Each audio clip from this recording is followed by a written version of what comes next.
ভালোবাসায় কোনো ধনী দরিদ্র হয় না। ভালোবাসায় কোনো জাত কুজাত হয় না। ভালোবাসায় কোনো বড় ছোট হয় না, আবার ভালোবাসায় কোনো সাদা কালো হয় না। এগুলো না শুধুমাত্র আবেগের বশে বলাই কথা। এগুলো কখনো বাস্তবতা হতে পারে না। ভালোবাসায় যখন দুটো মানুষ অন্ধ হয়ে যায়, শুধুমাত্র তখন তারাই এই কথাটা বলে। বাস্তবে থাকা মানুষগুলো কখনোই এই কথাগুলো ভাবতেই পারে না। হ্যালো বন্ধুরা, গুড মর্নিং সবাইকে। কেমন আছো সবাই? আশা করছি সবাই সুস্থ আছো। আমি মুনমুন একটা নতুন ভিডিও নিয়ে তোমাদের কাছে সকাল তো আজকে চলো তোমাদের সাথে একটু অন্যরকম কিছু কথা বলি। আমার লাইফের সাথে হয়ে যাওয়া কিছু বিষয় চলো আজকে তোমাদের সাথে শেয়ার। তোমরা যারা আমার কথাগুলো শুনছো, হয়তো তোমাদেরকে আমি চিনি না, কখনো দেখিনি, তোমাদের সাথে আমার কোনো ব্লাড রিলেশন নেই, তবু তোমরা হয়তো আমার রিকোয়েস্টে আমার কথাগুলো শুনছো। তো চলো বেশি কথা না বলে চলো গল্পটা বলি, হ্যাঁ।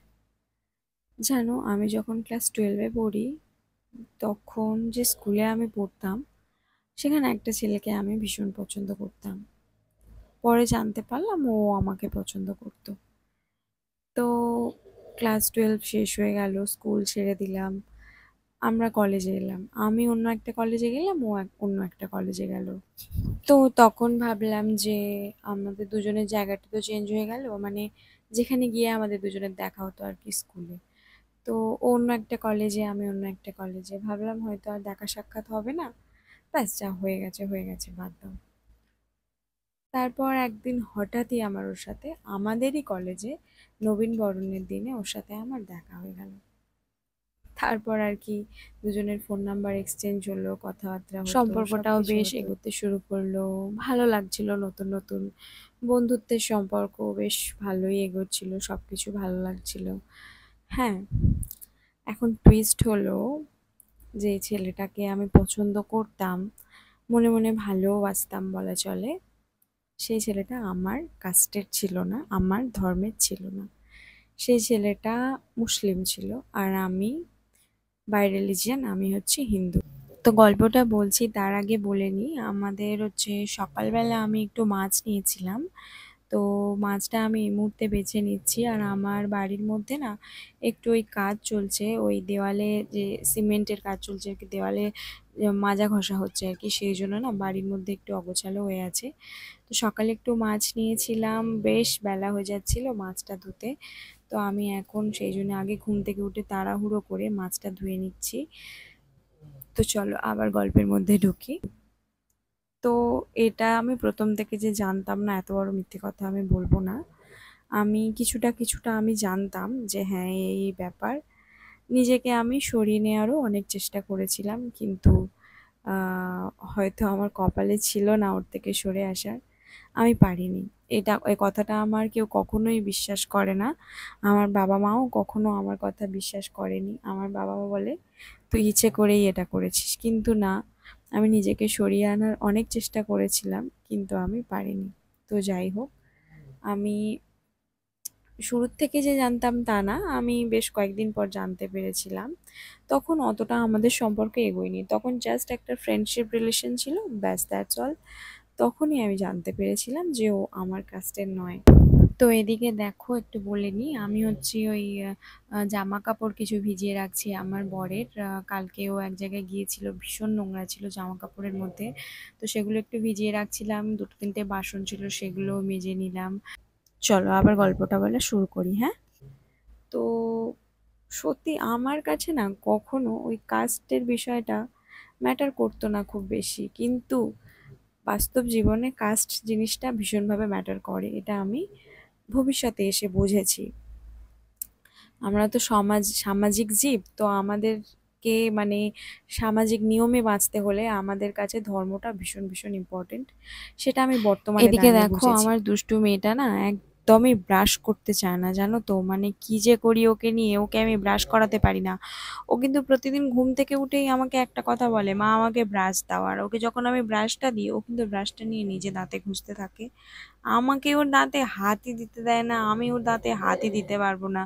দেখো না কত কান্না করছে, যেন ওকে কত কে মারধর করেছে। ওর দাঁতে আমি হাত দিতে পারবো না, দাঁতের মধ্যে ওর এদিকে ময়লা পড়ে যাচ্ছে, ও এদিকে ওর দাঁতে আমাকে হাতই দিতে দেবে না। তাই না ওকে একটু জোর জবরদস্তি করেই ব্রাশ করাতে হচ্ছিল। যাই হোক, চলো আমি গল্পে ফিরে যাই। তো তারপর আমাদের ফোন নাম্বার এক্সচেঞ্জ হলো বললাম, তো আমাদের সম্পর্কটা বেশ ভালোই চলছিল। বন্ধুত্ব থেকে আস্তে আস্তে আমাদের সম্পর্কটা ভালোবাসার দিকে গেল। আমরা দুজন রিলেশনে গেলাম, প্রেম করতাম, দেখা করতাম। খুব ভালো লাগতো জানো তো, সব কিছু ভীষণ ভীষণ ভালো লাগতো। আমি ভালোবেসেছিলাম যে মানুষটাকে, মানুষটা আমাকে ভীষণ ভালোবাসতো। সব থেকে বড় কথা, অনেস্ট ছিল, খুব ভালো ছিল, আমাকে কেয়ার করতো। আর ওর কাছে সম্পর্কের দাম ছিল ভীষণ। তো সেই জন্যে ওকে আমার ভীষণ ভালো লাগতো। সব থেকে ভালো লাগতো যে বিষয়টা, সেই বিষয়টা হলো ও প্রত্যেকটা মানুষকে না খুব রেসপেক্ট করতো। এই জিনিসটা ওর মধ্যে আমার সব থেকে বেশি ভালো লাগতো। খুব নম্র ছিল, খুব ভদ্র ছিল। এই জিনিসটা ওর মধ্যে আমার সব থেকে বেশি ভালো লাগতো। হয়তো এটাই কারণ যে আমি ওকে ছাড়তে পারিনি। তো এদিকের কিছু কথা বলে নিই। আমি হচ্ছে আজকে আমার নতুন একটা মশলার বক্স কিনেছিলাম, তো সেটাই আজকে বের করলাম। সেটার মধ্যে আজকের ওই মশলাগুলো ঢেলে ঢেলে ভর্তি করে নিলাম। আর এদিকে দেখো হচ্ছে ভাতটাও আমি কিন্তু বসিয়ে দিয়েছি।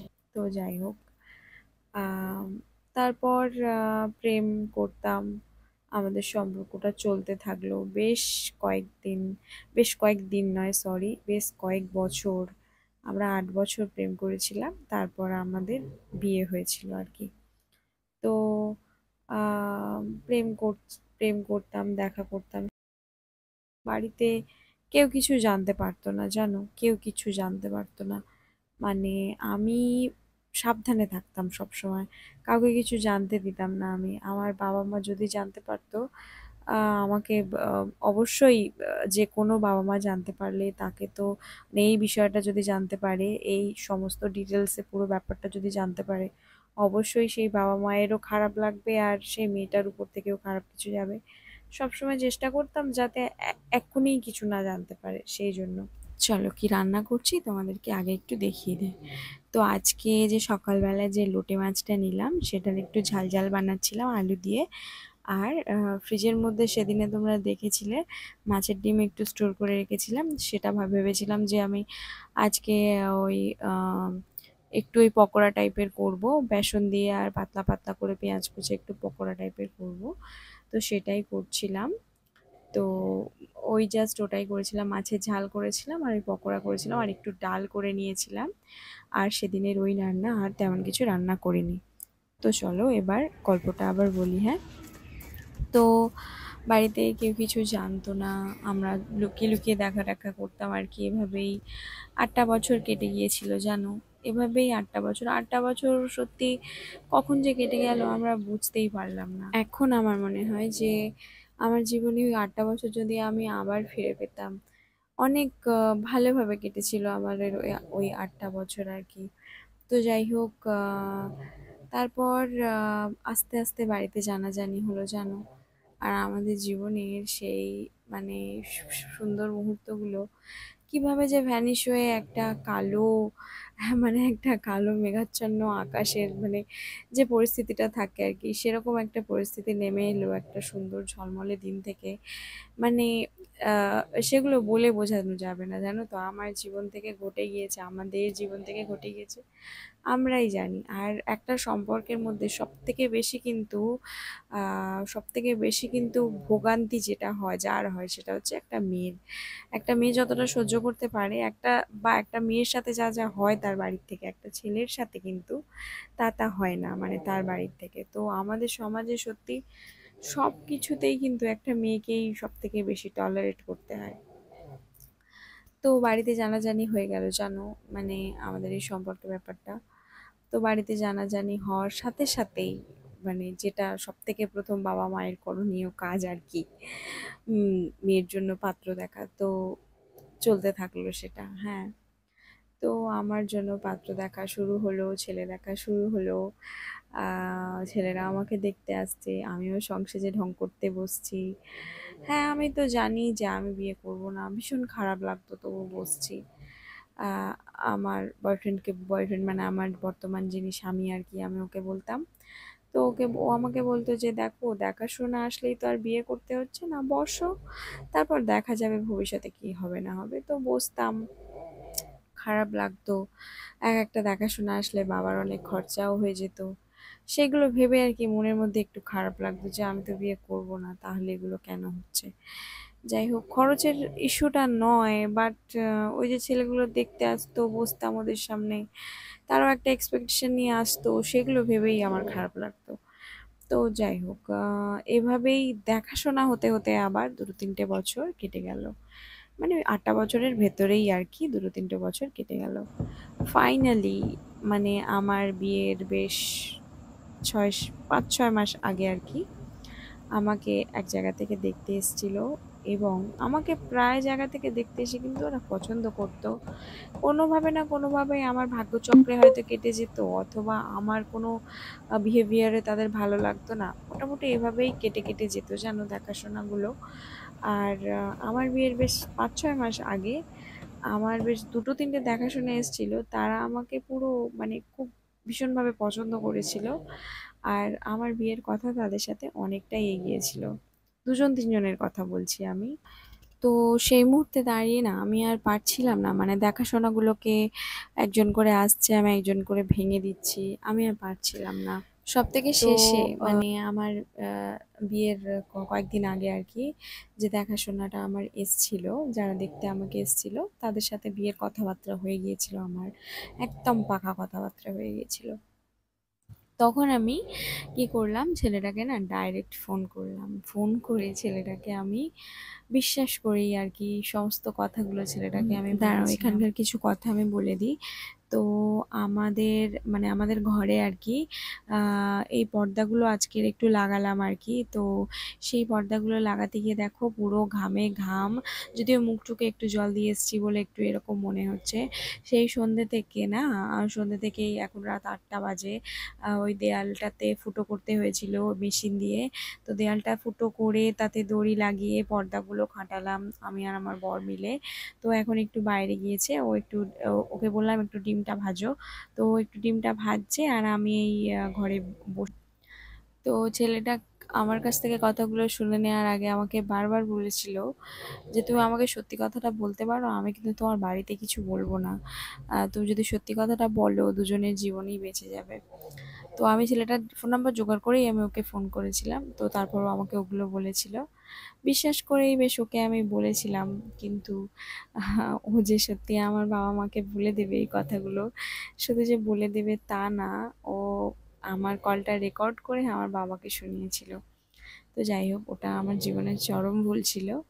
আর তারপর আমার বাবা আমাকে অনেক মারধর করেছিল, বাড়ি থেকে অনেক মারধর খেয়েছিলাম জানো। আমি মারধর তেমন খেতাম না ছোট থেকে, বাবা মারতো না আমাকে, কিন্তু ওই টাইমটাতে আমি না অনেক মার খেয়েছিলাম, সেটা আমার মনে থাকবে। তো তারপর কি হলো, আমার বাবা আমার ফোনটা পুরো ভেঙে দিল। হ্যাঁ, আমি যখন আমার আমার বর্তমান হাজবেন্ড মানে আমার তখনকার বয়ফ্রেন্ডের সাথে যোগাযোগ করার চেষ্টা করছি আর কি, দেখে আমার বাবা আমার ফোনটা না ভেঙে দিল। তো যোগাযোগ, সম্পূর্ণ যোগাযোগ মাধ্যম সব ছিন্ন হয়ে গেল। তো মাঝে মাঝে চুরি করে এর ফোন থেকে ওর ফোন থেকে ওকে আমি ফোন করতাম, কিন্তু যখনই ফোন করতাম না, আমি কারোর না কারোর চোখে পড়ে যেতাম আর কি। আর তারপরে পরিস্থিতিটা অনেকটাই খারাপ হতো। তো আজকে গল্পটা তো আর বলতে পারছি না।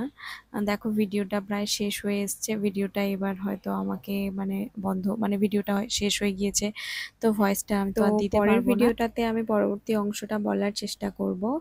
তো তার আগে বলি, তোমরা প্লিজ আমাকে সাপোর্ট করো, তোমাদের সাপোর্টের আমার ভীষণ দরকার। আর এই ভিডিওটা যদি একটু ভালো লেগে থাকে তো ভিডিওটাতে লাইক করো আর চ্যানেলটা সাবস্ক্রাইব করো।